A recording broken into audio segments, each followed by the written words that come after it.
consider that the great era of electric guitars was really like, you know, from the mid-50s to the mid-60s when, you know, the Les Pauls and the early Stratocasters were made. And in a sense, you know, this guitar, this is a 1961 Strat, it's never really been beaten. I mean, Leo Fender and Les Paul got it right, you know, and they were such classic shapes and so, you know, ultimately right to hold for, you know, on a human body that no one's ever really been able to do anything better. Whichever guitar he chooses, Andy Summers always seeks to adapt technique. But the natural built-in sounds of the instrument are still important. Something we did in the Police was to, you know, instead of playing just regular chord sequences, we used to break up the chords into arpeggios and add extra notes on, so you get something like what's it called? Every Breath You Take would be played instead of like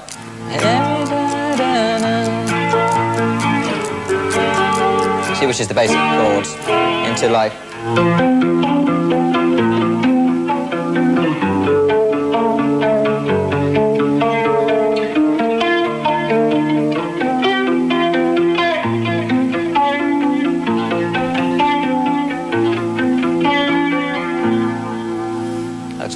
becomes effective on the electric guitar. I mean, to fill up the whole sound, I would play that against just bass and drums, put it through a big PA, and you're happening. Summers has played the guitar since the early 60s. He has absorbed a wealth of jazz and rock influences. A truly versatile player, keen to experiment with sound and tone for effect. He's seen great leaps in the technology. I'd say since the mid-60s, the technology for the electric guitar has changed incredibly.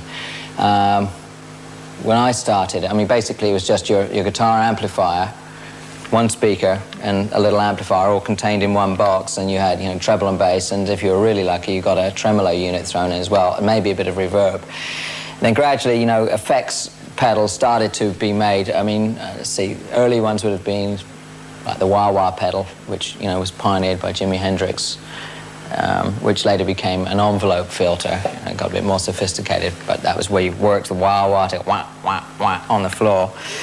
And then all these little boxes started to come in, I guess, in the early 70s, things like the Phase 90 made by MXR, which is probably, you know, I remember like probably getting that on hire purchase at the time. This is not on hire purchase. It's Andy Summers' new effects rack.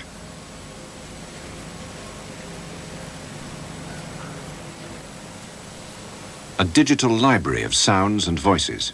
A small computer, known in the industry as MIDI, links all the digital files to this pedal board. Hitting the buttons with his foot, Summers is able to flick through the system to select a voice or effect. 300 to 400 watts of raw volume comes from here. The system is particularly useful for live performance. On stage, in a live performance, when one doesn't really have time to go over and like fiddle around with this or even think, you know, all I have to remember is a number. I'll probably look at a piece of paper on the floor and have a number. And I'll have the sounds programmed in here, so all I have to hit is a button and the right number will come up with that particular combination of sound. So look, this is the beginning of Walking on the Moon with nothing.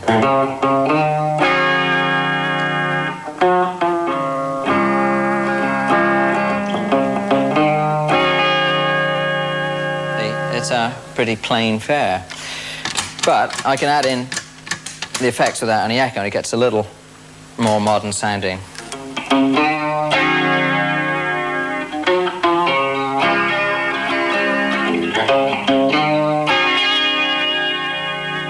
But if I now add in the echo unit, you can hear what it sounded like.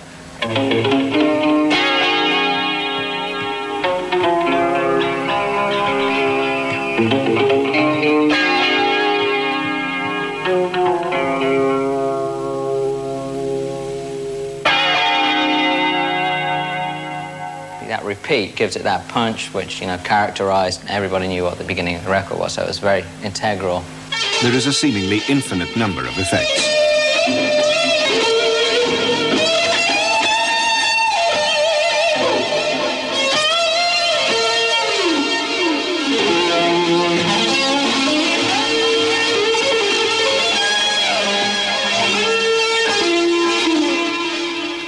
At the touch of a button, a soft, subtle sound.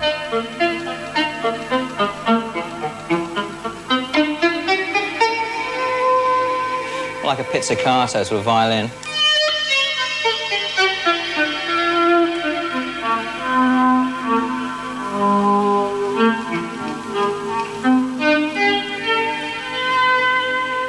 Another number, another sound.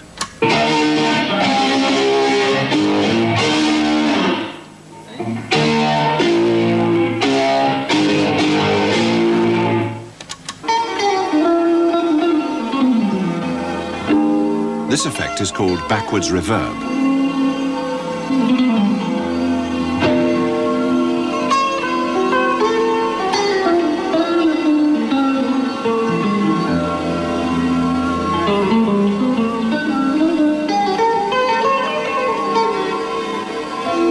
There are certain sounds, guitar sounds that you can pick up on, which is, a combination of a guitar and an amplifier in a room.